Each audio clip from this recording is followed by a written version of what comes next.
ये है talks news network और आप देख रहे हैं पॉलिटॉक्स, राजनीति का कच्चा चिट्ठा। बिहार में लोकसभा की 40 सीटों में से 4 सीटों पर मतदान पहले चरण में हो चुका है। बाकी बची 36 सीटों पर 6 चरणों में वोट डाले जाएंगे। एक और एनडीए और महागठबंधन के उम्मीदवार स्थानीय स्तर पर समीकरणों को साधने में लगे हुए हैं, तो बड़े नेता व्यूह रचना तैयार करने में दिमाग खपा रहे हैं। चुनावी मैदान में एनडीए और महागठबंधन के नेता एक दूसरे को पछाड़ने में कोई कोर कसर नहीं छोड़ना चाहते। फिलहाल सभी का ध्यान जातीय समीकरणों को दुरुस्त करने में लगा हुआ है।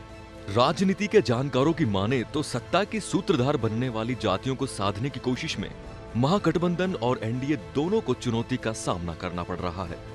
एनडीए के अंदर बीजेपी ने सवर्णों को तो जेडीयू ने पिछले दलितों को अधिक टिकट दिया, लेकिन इस कोशिश में कहीं पिछड़े दलितों की नाराजगी तो कहीं जेडीयू को सवर्णों की नाराजगी झेलनी पड़ रही है। इससे दोनों दलों को एक दूसरे के उम्मीदवारों को वोट ट्रांसफर करवाना चुनौती होगी। यही दिक्कत कांग्रेस और आरजेडी के बीच भी है। इस बार जो गठबंधन वोटों का ट्रांसफर बेहतर कराएगा वही फायदे में दिखेगा। 1 दर्जन सीटों पर दोनों गठबंधनों की चुनौती यही है। बिहार में इस बार कई सीटों पर चुनाव सीधे तौर पर अगड़ा बनाम पिछड़ा में तब्दील हो चुका है। मसलन औरंगाबाद, जमुई, मुंगेर, पूर्णिया जैसी सीटों पर अगड़ा बनाम पिछड़ा का ध्रुवीकरण हुआ।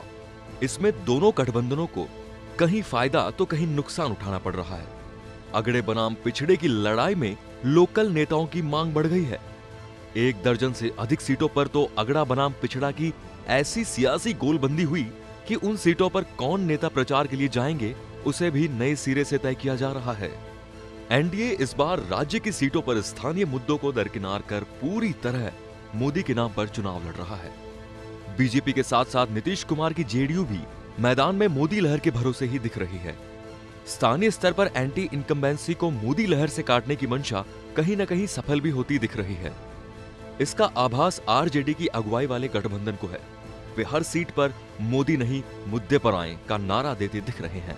उनकी पूरी मंशा है कि चुनाव लोकल मुद्दे पर हो।